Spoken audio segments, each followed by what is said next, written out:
This is Monika और आज हम बात करेंगे जीएसटी असेसमेंट की 19-20 फाइनेंशियल ईयर की। दोस्तों आपको पता ही होगा GST assessment 19-20 financial year start हो चुका है दिल्ली में भी। अभी तक तो हरियाणा में और यूपी में स्टार्ट हुआ था, अब दिल्ली में भी 19-20 स्टार्ट हो चुका है। और 19-20 की जो लास्ट डेट है वो 31 मार्च है। वैसे तो 18-19 की भी लास्ट डेट 31 मार्च है, बट लोग ट्राई कर रहे हैं कि 19-20 जैसे डिपार्टमेंट ट्राई कर रहा है कि वो 19-20 को भी 31 मार्च तक कवर करते। वैसे उसकी डेट है अभी, तो हमारे पास भी 19-20 के नोटिस आने स्टार्ट हो चुके हैं। दोस्तों अब की बार जो नोटिस आ रहे हैं, जैसे मैंने पुराने भी नोटिस आपको डिस्कस किए थे 17, 18, 18, 19 के, अब की बार जो नोटिस आ रहे हैं वो थोड़ा डिफरेंट है। तो मैं आपको बताना चाहूँगी क्योंकि अब मैंने नोटिस पे काफ़ी ज़्यादा R&D कर चुकी हूँ। मैं काफ़ी ज़्यादा नोटिस को देख चुकी हूँ, अराउंड 100 से 200 नोटिस में देख चुकी हूँ 17, 18, 18, 19 के। एक टिपिकल पैटर्न समझ आ रहा था कि 17, 18 में लोग क्या पॉइंट ले रहे हैं, 18, 19 में क्या ले रहे हैं। अब 19-20 के अंदर एक डिफरेंट टाइप का नोटिस आया है दोस्तों। बताना चाहूँगी, इसमें कुछ भी डिमांड नहीं है। मतलब आप समझिए, पहले तो हम बात कर रहे थे कि जैसे आपकी एक्सेस आपने क्लेम कर लिया आईटीसी का, आपका जो डीलर है वो कैंसिल हो गया, आपने इंटरेस्ट पे नहीं किया। बहुत सारे फैक्टर्स थे 17, 18, 18, 19 के नोटिस पर। लेकिन अभी जो 19-20 के नोटिस आए हैं उसके अंदर कुछ अलग से पॉइंट्स कवर किए गए हैं दोस्तों। उसमें जो मुझे एक इंटरेस्टिंग पॉइंट लगा, जो मैं आपके साथ डिस्कस करना चाहूँगी आज, वो पॉइंट लगा, आपकी सेल नहीं हुई, मेरे क्लाइंट की सेल नहीं हुई थी, उसको 19-20 का नोटिस आया। उसमें ये पॉइंट कवर किया गया था कि आपकी परचेज़ है लेकिन आपने सेल क्यों नहीं की। इस पॉइंट को उन्होंने 10 पॉइंट्स के अंदर चेंज करके बताया। मतलब बोलने का तरीका यही था कि आपकी परचेज़ है लेकिन सेल क्यों नहीं हुई। इस बात को उन्होंने 10 पॉइंट्स में अलग अलग तरीके से कवर किया। दोस्तों ये बहुत ही इम्पॉर्टेंट बात है, आप समझिए। मतलब आपके पास सेल नहीं है, आप समझिए, लेकिन आपके पास परचेज़ है। अब वैसे एक्चुअल में क्या हुआ था उस क्लाइंट के साथ, मैं आपको बताती हूँ। उस क्लाइंट के साथ बहुत ज़्यादा नुकसान हो गया था क्योंकि उसके पार्टनर्स ने उसको धोखा दे दिया था, और उसकी वजह से जो उसकी परचेज़ थी वो मटेरियल बेकार हो गया, वो मटेरियल रद्दी हो गया था, और वो उसे सेल आउट भी नहीं कर पाया था। आप समझ सकते हैं, वो उसे सेल आउट भी नहीं कर पाया था। और जब हमने प्रेमिसेस खाली की, तो वो प्रेमिसेस जो खाली की, तो वो जो लैंडलॉर्ड था उसके साथ ही वो मटेरियल उसको दे दिया था कि वो जो मर्जी करे। ये हुआ था एक्चुअल चीज़ में। लेकिन डिपार्टमेंट ने आप ये सोचा कि हमने डिस्क्रिपेंसी की है, हमने सेल नहीं दिखाई है, और जानबूझ के हमने सेल छुपाई है। इस बात के लिए इसको स्क्रूटनी में भी कवर किया गया और विदाउट स्क्रूटनी भी इसे कवर किया गया। मतलब विदाउट स्क्रूटनी ये दिखाया गया कि आप डिस्क्रिपेंसी दिखाई गई, और स्क्रूटनी में कवर किया गया कि आपकी सेल है लेकिन आपने पोर्टल पे दिखाई नहीं है, ये कवर किया गया। तो दोस्तों इसमें आपको कैसे रिप्लाई बनाना है वो आज मैं आपको बताऊंगी। अगर आपके पास भी कोई ऐसा नोटिस आया है जिसमें आपके पास परचेज तो है लेकिन सेल नहीं है, और आपको नोटिस आ गया है डिस्क्रिपेंसी का, ऑडिट का, स्क्रूटनी का, किसी भी टाइप का नोटिस आया है, तो आप उसका रिप्लाई कैसे बनाएंगे, आज हम इस बात पे डिस्कस करेंगे। इस बात में आपको सबसे पहले कुछ चीज़ें ध्यान रखनी है। आपको अपना ई-वे बिल का पोर्टल चेक करना है। आपने कोई ई-वे बिल तो नहीं जनरेट किए हुए। अगर आपने ई-वे बिल जनरेट किए हुए हैं तो आपकी सेल होगी, तभी आपने ई-वे बिल जनरेट किया होगा, ये चेक करना है, पहला पॉइंट।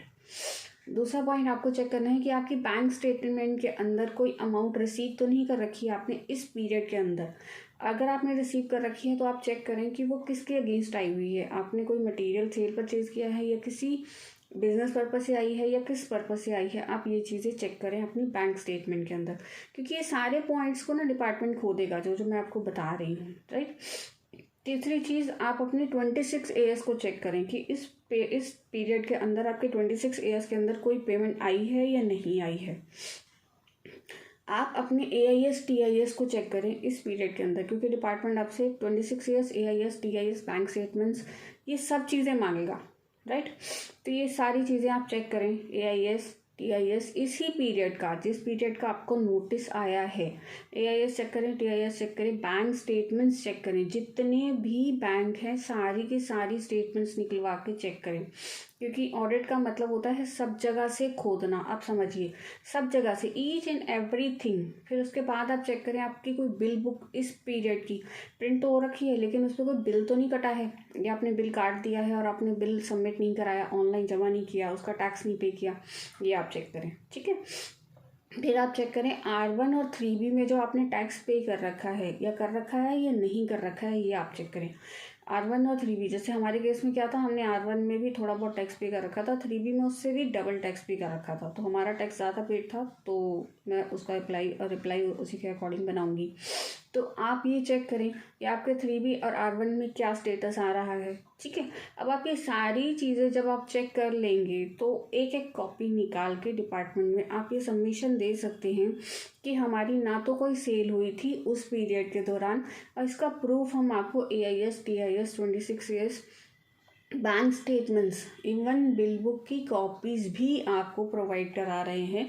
और ईवे बिल्स, आप ईवे बिल के पोर्टल पे बल्क रिपोर्ट भी चेक करें, सिंगल रिपोर्ट भी चेक करें, सारी रिपोर्ट्स चेक करके उनको एक एक कॉपी प्रोवाइड करा सकें, सो दैट आपका केस जो है वो ऑडिट से बाहर निकल सके। आप समझ रहे हैं मेरी बात को?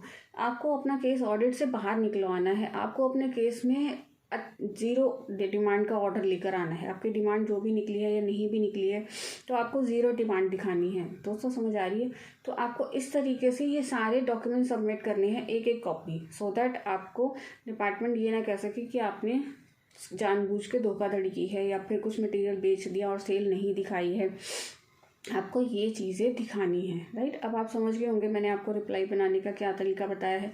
ये सारे पॉइंट्स आपको चेक करने हैं, सारे पॉइंट्स का आपको एक डिस्क्रिप्शन बना लेना है कि हमारे इसमें कुछ नहीं है, हमारे इसमें कुछ नहीं, इसमें कुछ नहीं, ऐसे करके सारी चीज़ें चेक करके सारे पॉइंट्स को आपको अपने रिप्लाई में कवर करना है, एक एक कॉपी साथ में लगानी है और उसकी सारी कॉपीज़ मतलब पूरा सेट आपको डिपार्टमेंट में सबमिट कराना है दोस्तों। इससे आपकी डिमांड जो है उसके बाद भी आई डोंट थिंक सो उसके बाद भी आपसे कुछ मांगा जाएगा। हाँ, अगर आपने कोई कच्चे का बिल काटा हुआ है तो वो आप ज़रूर ध्यान रखें, उसको बिल्कुल कैसे करना है वो आप सोचें, राइट। उसके अलावा भी कुछ और मटेरियल है ऐसा जो आपको लग रहा है जिसपे कुछ बिल काटा है या कोई टैक्स वगैरह किया है तो वो आप देख सकते हैं। आई थिंक इसके अलावा और भी कुछ ऐसी कोई चीज़ नहीं है जिस पर आपको ऐसा लगे कि आपकी डिमांड रेज की जा सकती है। तो आपकी डिमांड यहीं पर ही, इन सारे पॉइंट्स को चेक करते ही आपकी डिमांड 0 हो जाएगी, तो आपको कोई टेंशन लेने की ज़रूरत नहीं पड़ेगी।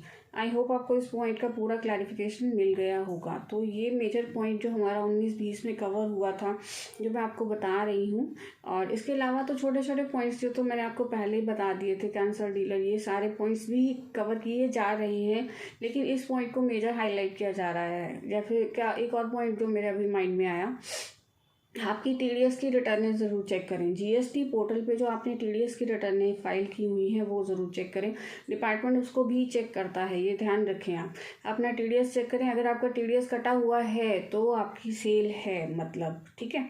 और अगर कैश लेजर में आपका बैलेंस आ रहा है तो आपका सेल है, तभी तो वो TDS GST पे काटा हुआ है, तो ये भी आप चेक करें। इन सारे पॉइंट्स को चेक करें, और बस यही बचा था लास्ट पॉइंट जो आपका रह गया, तो ये सारे पॉइंट्स चेक करें और आप अपना रिप्लाई ड्राफ्ट करके आप सबमिट कर सकते हैं। आपकी डिमांड कुछ भी नहीं आएगी। फिर भी अगर आपको कोई दिक्कत लगती है, ये कोई ऐसा पॉइंट है जो मैं डिस्कस करना भूल गई हूँ या फिर जो मेरे माइंड से स्किप हो गया है, तो आपको लगता है कि उस पॉइंट पे भी डिस्कशन होना चाहिए, तो आप ज़रूर मुझे कमेंट करके बताइएगा, हम उस पॉइंट को भी डिस्कस करेंगे, सो दैट आपका कोई भी पॉइंट जो ऐसा नोटिस में आया हो और आपको लग रहा हो टेक्निकल है तो हम उसको नहीं छोड़ेंगे, सारे पॉइंट्स को कवर करेंगे। कोई भी पॉइंट आपको ऐसा लगता है जो मुझे आप बताना चाहते हैं, प्लीज़ ज़रूर बताइएगा, सो दैट मैं भी अपडेट हो सकूँ उस पॉइंट के लिए। सो एनीवे, मिलते हैं दोस्तों, थैंक यू।